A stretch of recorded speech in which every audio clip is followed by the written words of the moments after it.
Assalamualaikum warahmatullahi wabarakatuh. Alhamdulillahirabbil alamin. Wassalatu wassalamu ala sayyidina Muhammadin wa ala alihi wa sahbihi ajmain.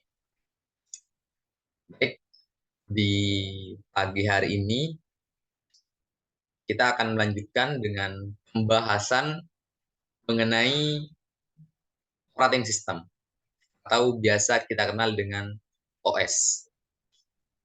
Nah, sebenarnya apa sih operating system ini dan bagaimana aplikasinya di dunia nyata pada saat ini?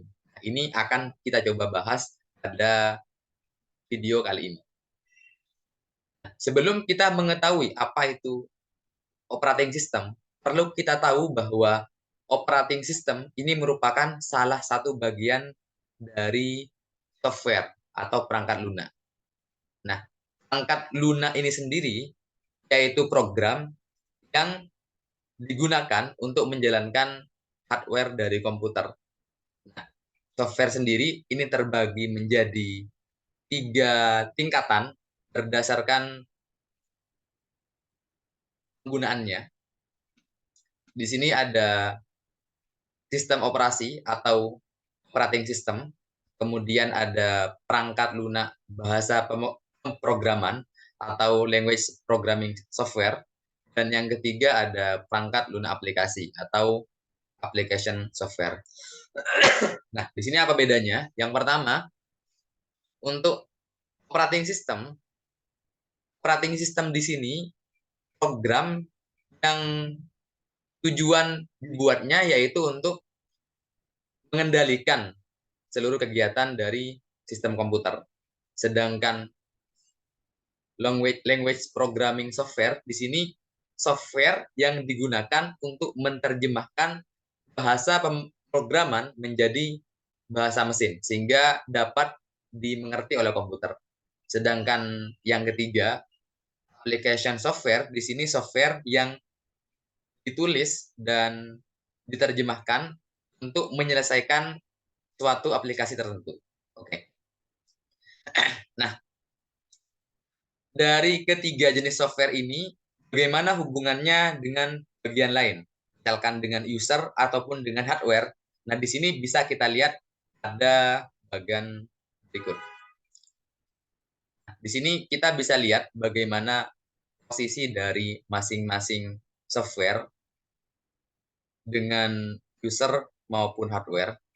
Di sini kita bisa lihat bahwa user berhubungan langsung dengan software, dalam hal ini application software, yang kemudian diterjemahkan melalui language software, dan akhirnya menuju OS, yang mana OS ini berinteraksi langsung dengan hardware, yaitu mesin dari komputer. Nah, di sini kalau kita lihat, OS sendiri dapat kita maknai sebagai jembatan penghubung antara user yang dalam hal ini menggunakan aplikasi di software dengan hardware, sehingga komputer bisa dijalankan. Baik, yang pertama di sini, apa sih tujuan dari adanya OS sendiri? Nah, OS di sini digunakan untuk meningkatkan efisiensi dari komputer agar dalam penggunaannya bisa lebih maksimal dan mengurangi waktu penggunaan komputer. Salah satu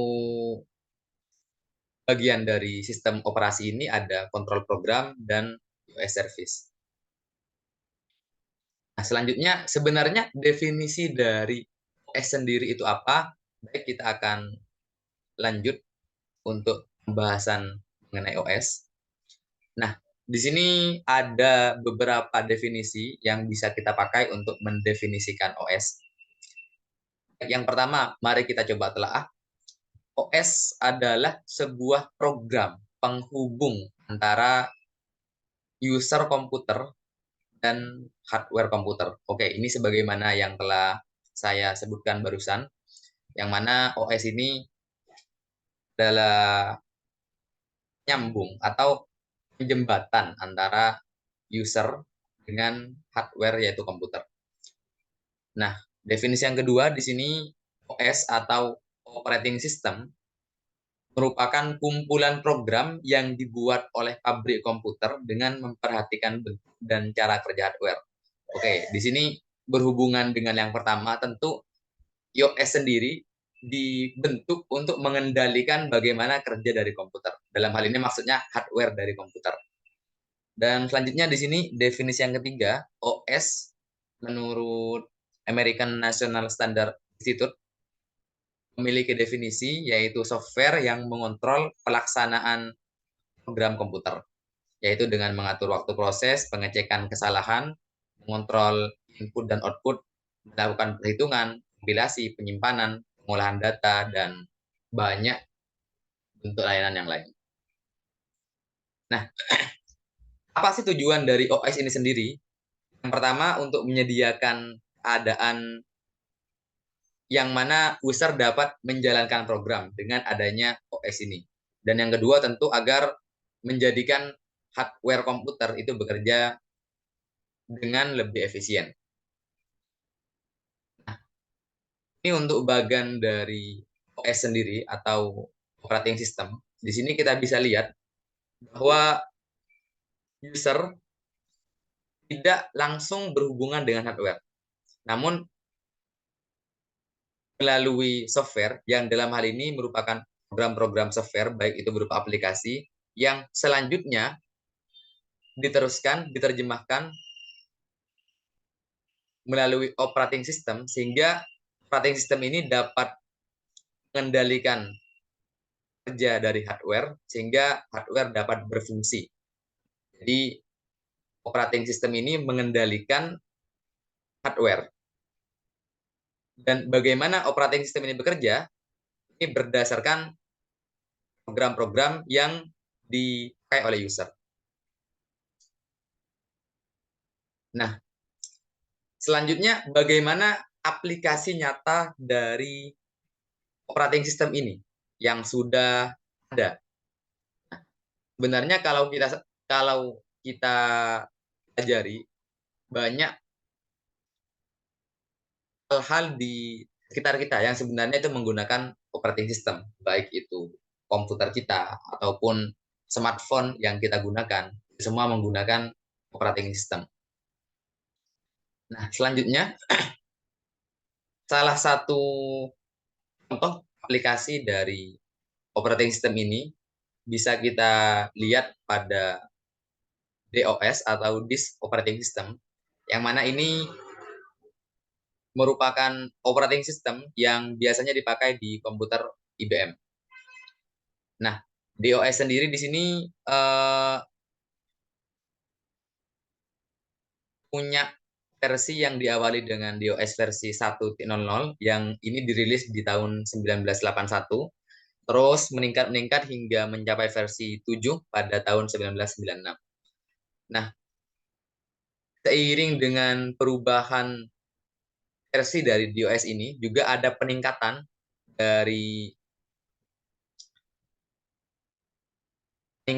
dari operating system ini sendiri, yang mana dalam hal general purpose system, kemudian konsep jaringan komputer, serta konsep user friendly, di sini ada peningkatan dari DOS ini pada versi-versi selanjutnya.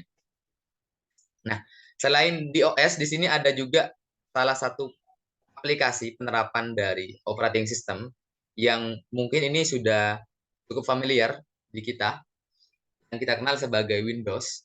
Nah, Windows ini mungkin kita sudah sering mendengar Windows. Nah, sebenarnya apa itu Windows? Nah, Windows ini merupakan salah satu operating system yang mana ini pertama kali diluncurkan di tahun 1992 dengan versi Windows 3.1. Nah, dengan menggunakan operating system Windows ini, kita dapat menjalankan beberapa program secara bersamaan dalam bentuk jendela, dan kita sebagai user bisa mengendalikan program-program ini dengan mudah. Nah, Windows sendiri sampai saat ini mengalami banyak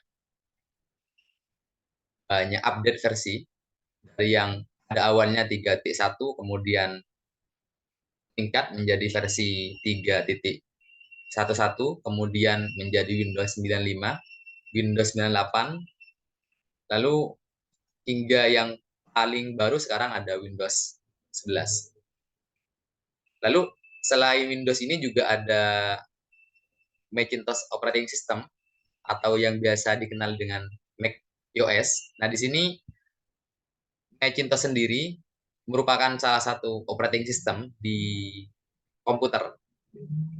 Nah, apa kelebihan dari operating system ini? Operating system Mac OS ini punya kelebihan di mana user di sini tidak perlu banyak menulis perintah, cukup menunjukkan gambar dan OS ini akan mengerjakan tugas sesuai dengan gambar yang ditunjuk. Nah, ini juga operating system ini biasanya dipakai di komputer Apple Macintosh dan jika kita lihat ada beberapa komputer yang menggunakan operating system ini.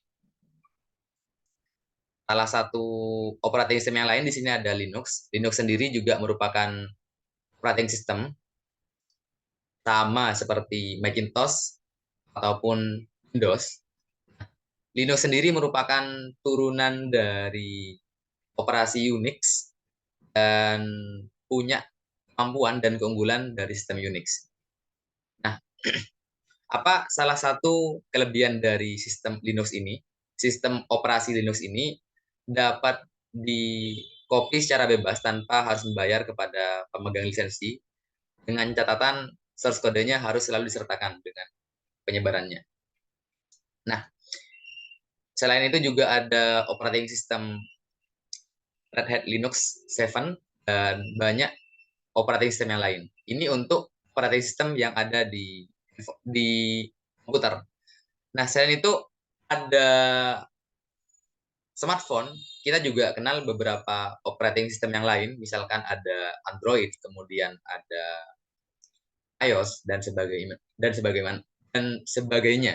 Yang mana jika kita simpulkan operating system ini merupakan software, bagian dari software yang berfungsi sebagai penghubung antara pengguna atau user dengan hardware sehingga komputer ataupun smartphone di sini bisa dijalankan dengan adanya operating system ini. Sekian presentasi dari saya mengenai operating system. Kurang lebihnya mohon maaf. Terima kasih. Wassalamualaikum warahmatullahi wabarakatuh.